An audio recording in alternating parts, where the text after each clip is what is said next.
Welcome to Bleav in Rams Special Fantasy Football Edition. I'm Lindsay Rhodes with Michael Fabiano from the Bleav Fantasy Football Show, taking a look at the Rams from a fantasy standpoint today. We are going to do a deep dive on the assets here and where you need to get them in fantasy and whether you should even try to get them in fantasy. Plus, obviously, we are in the heart of the offseason with the draft coming up, free agency coming up, and some moves that will be made that could change things. Michael Fabiano.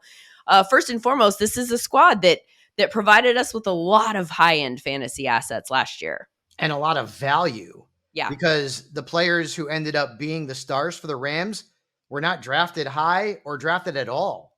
When we talk about Kyren Williams and Puca Nakua, and the players that were drafted prominently, and I guess that would be Cooper Kupp and to some degree Cam Akers, who's no longer there, did not meet expectations. So the Rams are now a team that's offensively in a little bit of a transition from the veteran players who have led them to this point to some of the younger guys who are coming in and making an instant impact. And I got to be honest with you, I can't remember a player, not even just a wide receiver, a player with less fanfare who finished higher in fantasy points as a rookie than Puca Nakua. Puca's a stud. Puca did, there were signs heading into last season that I picked up on from the reporters there that cover the Rams. Jordan Rodriguez, I think, is one of the best beat reporters in the game. And she was consistently talking about the fact that Puca was running with the ones during training camp. And I think that there's something sticky to that kind of stuff. We talk about reading between the lines when coaches talk or when things are reported. And I think that that's something to always look for, particularly on this team, which we can get into. But, you know, when somebody, especially somebody that wasn't an early round draft pick, where they're going to force feed you into the offense because they're so invested, if you are not that guy, and Puca certainly was not that guy, and all of a sudden in training camp, you're running with the ones, it's because they see something in you. And I think that there's something to that we have to pay attention to. And so toward fantasy football draft season, he was somebody that I was definitely interested in, not in the sense that like I was going to take him very high. He was one of my, last few rounds. I would always try to get Puca Nakua, and I wasn't able to in a lot of different drafts. But this year you're going to have to go so much earlier on Puca Nakua. He's a guy who's probably going to go, my guess is like on the turn, 1-2 in that range. Second round, for sure. I don't know if he's going to go at the turn. Maybe he will. I mean, he was the wide receiver 4 last season, which is crazy town to think about that. While Cooper Kupp was 40th. Yeah. Good luck with that and the prognostication of that Rams wide receiver group last season. But no, Puca's no worse than a second round pick. And he could end up being picked somewhere around the turn, maybe middle of round 2. I do wonder, though, Linz. He went 2-1 in the SiriusXM host mock draft that they did about a month ago. 2-1.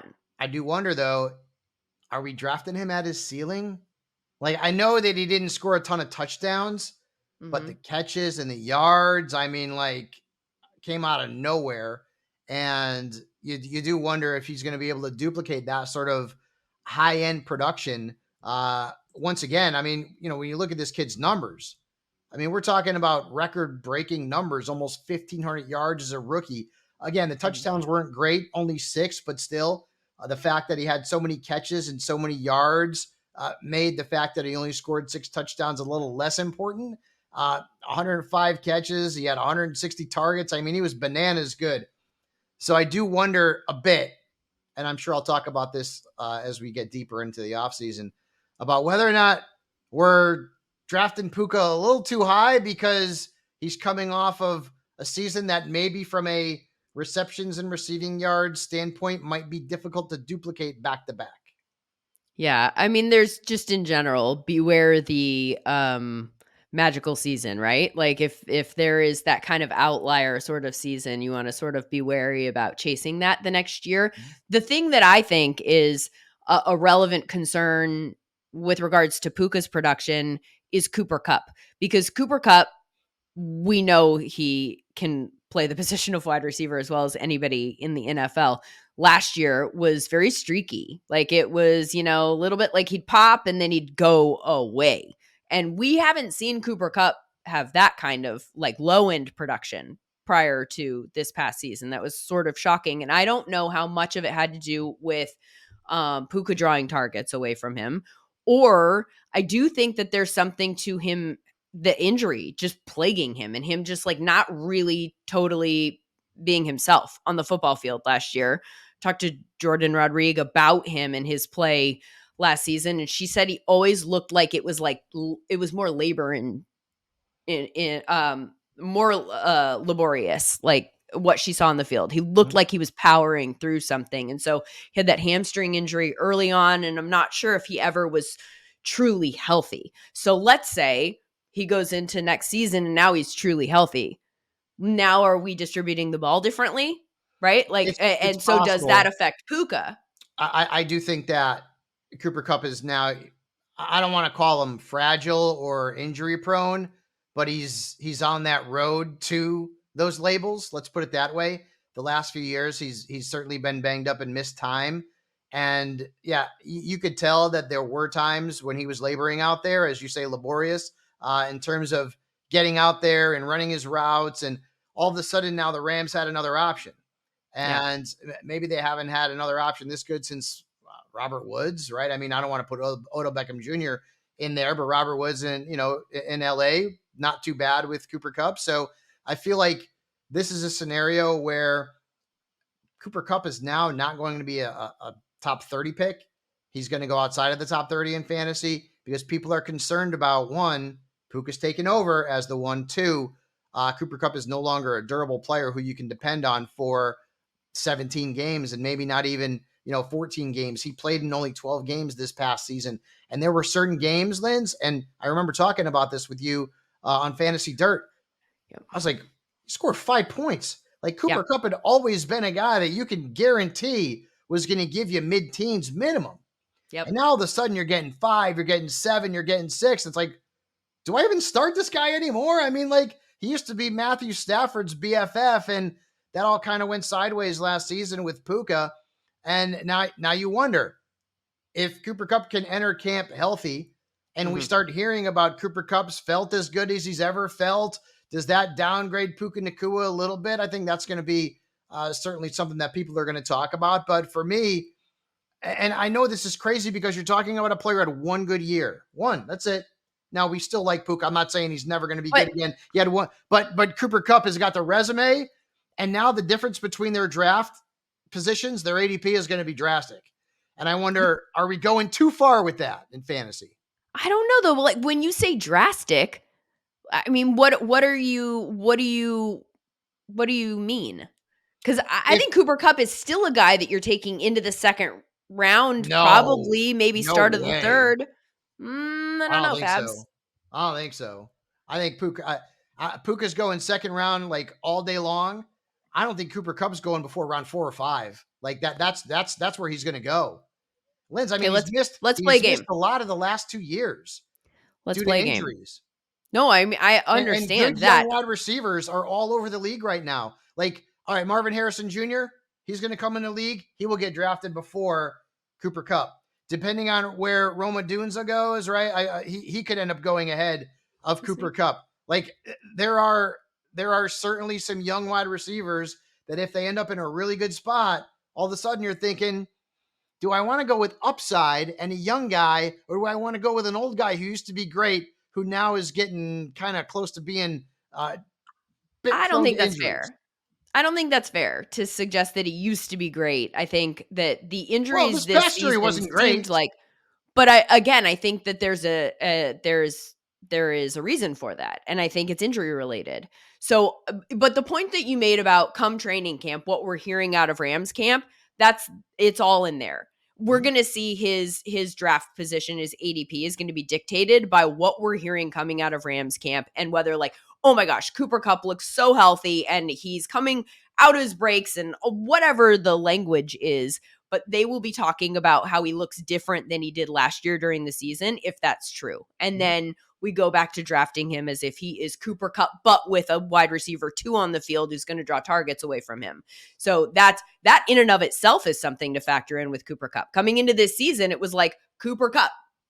And then also some other, wide receivers who we know they're going to get the ball to, but you knew that he was going to get that kind of volume that you're looking for high-end fantasy production. Just Even if remember, he's totally healthy, that's not the case moving yeah, forward. that happens. So I should have thought ahead. I should have put my Rams helmets behind me right God. here. But you see that one right there, New York Giants. There was a guy by the name of Darren Waller who had been injury prone in the last couple of years. He goes to the Giants. They're talking about the targets. He's going to get them all, and he looks great in camp. And oh my God, it's Darren Waller's back, and he stunk.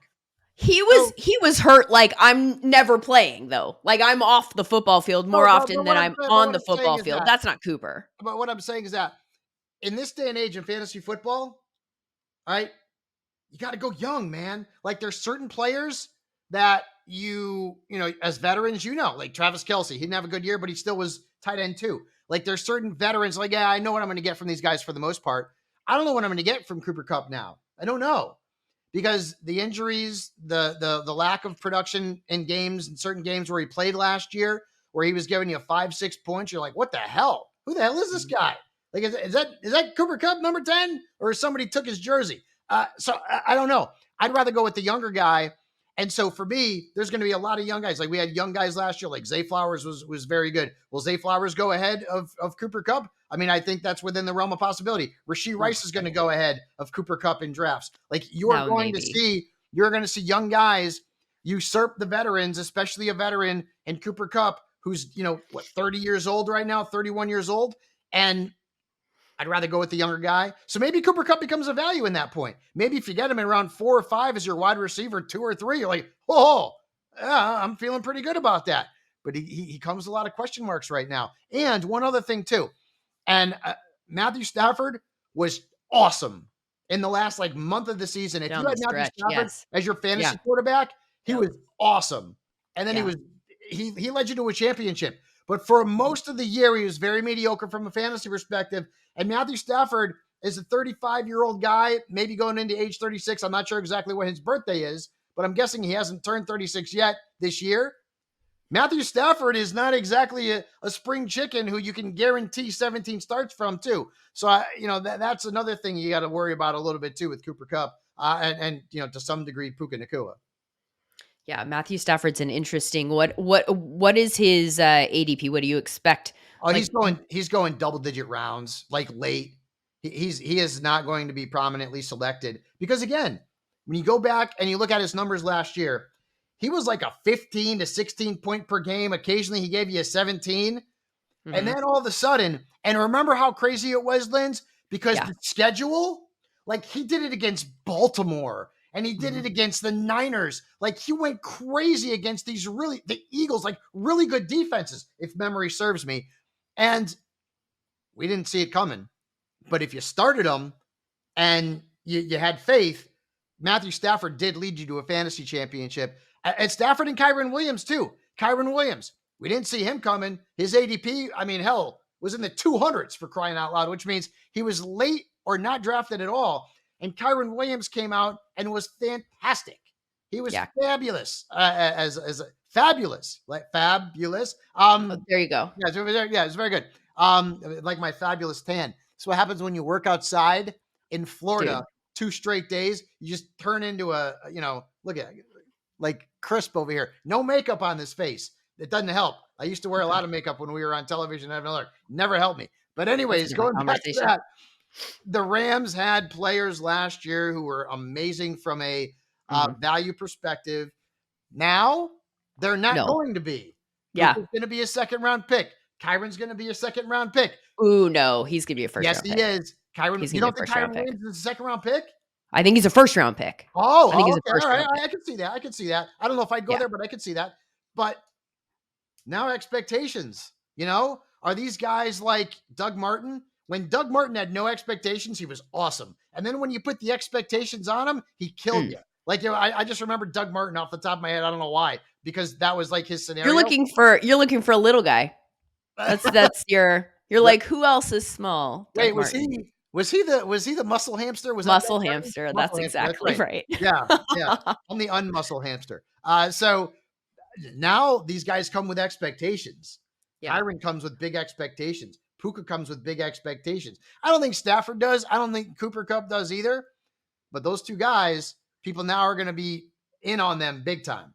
Yeah, I think you and I are a little bit in disagreement about where Cooper will end up going, just in terms of when you start comping him with some of the guys that are getting taken in a certain range. People will probably, I'm just betting that the narrative will be that he's much healthier going into the season, that people are going to be hearing this, and that the injury was a factor last year, and that it will move him up the draft board a little bit, but to the point where if it does hit, then I think he is going to be in a range where there could be value. Right, With well, regards to him. let's play a game. Let's play a game. Either or, who do you I want? like playing games. I'm gonna play a game with you, Yep. Rhodes. Okay, Okay. we're Do gonna it. go younger guy or Cooper Kupp, Rashee Rice or Cooper Kupp. Um, I, well, here's the thing about Rashee Rice, though, that's going to change things. The Chiefs are going to go get a wide receiver in the draft, or free agency, probably in the draft. So now is Rashee Rice, like his value toward the end of the season was that he was the only guy in the Chiefs offense outside Travis Kelce that could catch the ball. So you knew the ball was going to him. Is that going to be the case going into next year? Is he a good enough wide receiver? Is he like a real number one wideout? Or are they drafting a guy who is a number one wideout? Now they have a 1A, 1B, and that, devalues him. I think his whole value is in the volume that he got at the end of the year. All right. So that one's tough. All right, I'm going to go Rashee Rice. Garrett Wilson or Cooper Kupp? Garrett Wilson. Garrett Wilson, okay. I guess.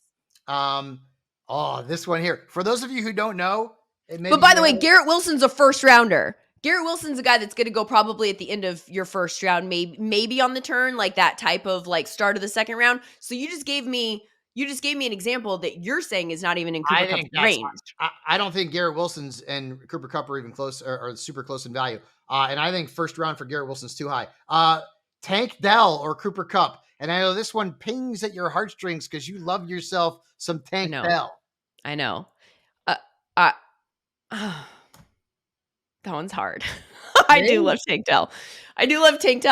That one's a tough one. 100% Nico is ahead of Cooper Kupp. I think Cooper's probably ahead of Tank. Okay. Zay Flowers. I would take Cooper over Zay. Okay. Yeah, I just don't think. I think Zay was great, but like the passing volume, like he wasn't a high end fantasy producer. He was a guy who could get you like 12 regularly, but that's not really what you're looking for in the range that we're talking about. If Drake London is catching passes from Kirk Cousins or Cooper Kupp. I can't do Drake. I can't go back. I mean, if he's Cousins throwing him the ball, no, okay, all right. I mean, I get it. But I also think that like Drake is a guy that has been so inconsistent, and I don't think it's his fault at all. But I don't know what that offense is going to look like, and I think it would be a lot better for all of the fantasy assets there in Atlanta if Kirk Cousins was the quarterback. So there is something to that, but I just feel like Drake is probably a guy that you feel a little bit more comfortable taking in like end of round 4, start of round 5. I don't know if I'm pushing him way up the board. Okay. Jalen Waddle, Devontae Smith against Cooper Kupp. That one's interesting. I'm taking both of them over Cooper Kupp. Damn it, Fabs. I don't like that you're helping your point. I might take both of them over him. But what about some of these other names that are in this? Like, what about a Devontae Adams? I'm taking Devontae Adams. Over Cooper. Yes. I don't know who the quarterback is in Las Vegas, but I'm thinking it's going to be better than Aiden O'Connell. I think you're devaluing a little bit what the Rams offense looked like at the end of the season, and maybe like looking at the averages. And I know that Cooper was like this still at the end of the season, but the Rams offense, the Rams team at the beginning of the year started out with absolutely no expectations attached to it. Like we were thinking that this was maybe even some sort of like, not necessarily rebuilding because it didn't have the rebuilding pieces, but like this wasn't their year. And it turned into a team that very much it felt like it could have been their year at the end of the season. They were my wild card in the playoffs. I thought that this was a team that had everything clicking, particularly on offense, and could go toe to toe with anybody, as we saw with the Ravens. So I think that is a team that we're likely to see kind of pick up where they left off going into next season. You've got a lot of teams that are completely revamping offensive pieces that are important. And that's not really the case here with these Rams. You've got Kyren coming back. You've got Puca coming back. You've got Cooper coming back. we assume in a more healthy capacity. You've got Stafford coming back. Like a lot of the pieces there, they do need to maybe fill some potential holes because of free agency on the offensive line. But Yeah. I don't think from a fantasy standpoint, we're looking at something that's all that dissimilar to what we saw down the stretch last season. And I think that's 100%. good news for us. Yeah, no, I think it is. It just depends on if these guys are going to be able to meet expectations that are like wicked high right now. Wicked Northeasterner. But I look at Cooper Kupp's numbers from last year, and I know. Listen, I'll say, hey, maybe it wasn't 100%. I think he was laboring a little bit at times, but he went through a stretch where he didn't score more than 6.9 points in a 5-week stretch. And he had 20 or more points only twice after week 6. So, and you know who else did that? Who you're still going to draft high? Stefon Diggs. Stefon Diggs. Oh, Stefon Diggs was like the king of 6-point outings. Oh, he was terrible in the second half of the season. Yeah, he was terrible. So you done with him? I'd rather have Diggs than Kupp because Diggs is the guy. Kupp is no longer the guy in Los Angeles, at least right now in my mind. But even in the case of Diggs, I don't think that's going to be true. I think they have a glaring need for a wide receiver too, which I think was part of the reason that Diggs' production, went in the tank because he was getting double teamed. I mean, that's not completely the only thing, but I think that they're clearly going to add a wide receiver this offseason. I mean, Gabe Davis is a free agent. And so if they bring in a strong number 2, I think that actually helps Stefon Diggs. It'll take targets away, but it'll make the offense better. It'll make his life better. This is one of my favorite sayings. Your wide receiver one. You were gonna say I'm one of your favorite people, but go ahead. That too, but that was not what I was going to say. You're familiar with one of my favorite sayings, which is your wide receiver 1 is only as good as your wide receiver 2. Like it helps to have another good wide receiver on the field so that your wide receiver 1 is kind of freed up to do the things that they in a perfect world can do. Mm-hmm. And that I think is actually appealing with regard to Puca and Cooper. If you get Cooper out there and they're healthy, there might be some volatility in the sense that, like, is it a Cooper week or is it a Puca week? And you kind of have to, we found ourselves trying to figure that out last season. The answer more often than not was Puca. But I think we'll see. Well, I think we'll see a better Cooper. Let's talk about Kyren. And because he is an interesting one in the sense that he doesn't really fit what you would expect a bell cow running back to look like. This is draft, and we just finished up the combine, and his name came up in a comp to Bucky Irving from Oregon, and Bucky did not have a good combine at all. He's a small running back, 5'9", 192. In the event that somebody is really small like that, they need to kind of traditionally like blow everyone away in the combine testing and show like real elite athleticism. And he did not do that. But if you look at his tape, he was a really proficient pass catching back out of Oregon. And that's appealing to us in fantasy, right? Somebody who can catch the ball coming out of the backfield. But you put his numbers, I mean, even from a size standpoint, and then his relative athletic score right next to Kyren Williams. Kyren is like the full-on outlier in this sense, where you look at like somebody like that, and he could make people who are thinking about drafting a Bucky Irving feel a little bit better about drafting him after doing what he did in Indy, because Kyren looks on paper like somebody who shouldn't be having the succse that he's having in the NFL. The combine, who gives a rat's patootie about the combine when it comes to fantasy football? That's just my humble opinion. But I think Kyren comes with some questions too. Kyren missed time last year. He's never been like a super durable type of guy. So, and also you have to wonder, 15 touchdowns in back-to-back years, that might be tough to duplicate. We'll find out. So I do have concerns about Kyren Williams. And I know I'm being a negative Nancy when it comes to Puca and Kyren, but I live by one of my mantras. Okay. If I was like a guru, well, I'm not the guru in fantasy football, but if I was a guru, one of my mantras would be, and you said it earlier in the show, beware the magical season. Kyren Williams had a magical season. 15 touchdowns is a lot to duplicate, and he did it in like 11 games.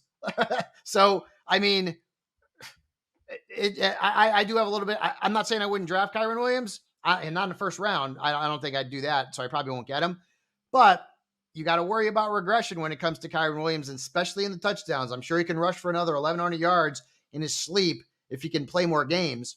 But you do have to worry about the touchdown production and whether or not that goes down going into next season. Time will tell. But the Rams have gone from no expectations except for Cooper Kupp, none, to a lot of expectations. In Kyren and Puca, I guess to a lesser degree, Kupp, I don't have that high expectations for him. Well, it'll be interesting to see what they do in the draft. They have a first-round pick, finally, for the first time in a long time. They have the 7th most draft capital in the league, according to Tankathon. 4 picks in the top 100, 11 picks overall. So their first pick will be number 19. We're seeing a lot of mock drafts that have them taking an edge rusher or an offensive lineman. Or offensive line help, which would help us in fantasy. The edge rusher is, less relevant to our conversations. But keep in mind, too, particularly maybe at the running back position this year, Kyren Williams was a 5th-round pick. This is a team that has just crushed evaluation with those mid to later round guys. 100%. So Kyren was round 5, pick 164. Puca was round 5, pick 177. Cooper Kupp was round 3, pick 69. So I think that one of the things that Rams fans can feel really comfortable about, and they already know this, is that this is a team that has become really, really good at evaluating what works for their offense and finding guys who don't have to be the best at everything. They just want them to be the best at the specific things that they are going to ask them to do. And so they're looking for people that they know they can put in a position to succeed. And I think that's why you're getting a lot of good value picks. I wouldn't be surprised if they didn't pick a running back at some point for the depth, because you've talked about Kyren Williams and his injury history, but also stockpiling running backs that are inexpensive is a smart way to go these days. Mm-hmm. So I wouldn't be surprised to see them take somebody like that. I don't really think they need that much help at the wide receiver position. Demarcus Robinson back on a 1-year deal. I think that's a really good one. And I think that that's a guy who could have low in fantasy value for us also. Who flashed a couple of times last year. So yeah, I think they're good. I think they do need to upgrade over like Ronnie Rivers in the backfield. And he's back. Remember they did draft Zach Evans, but obviously they didn't love him. So they could go after a running back, and that could kind of not be a death blow to Kyren, but certainly maybe knock him out of round 1 in fantasy drafts. Time will tell. Time will tell. All right. So lots of things that we're going to be looking for in the next few months, and that will clearly dictate where we're taking these guys in fantasy. But that's where we are looking at the main fantasy producers on this Rams team for now. And we will continue to have these conversations on our show all off season. And that is Bleav, the Bleav Fantasy Football Show. Should know the name of the show, right, Fabs? We've been on so many shows together, though, over the last 2 decades that it's just, it's fine. People know where to find us. Find us on Bleav. Just type in fantasy football. You'll be good. There you go. For Michael Fabiano, I'm Lindsay Rhodes. Thanks for being with us.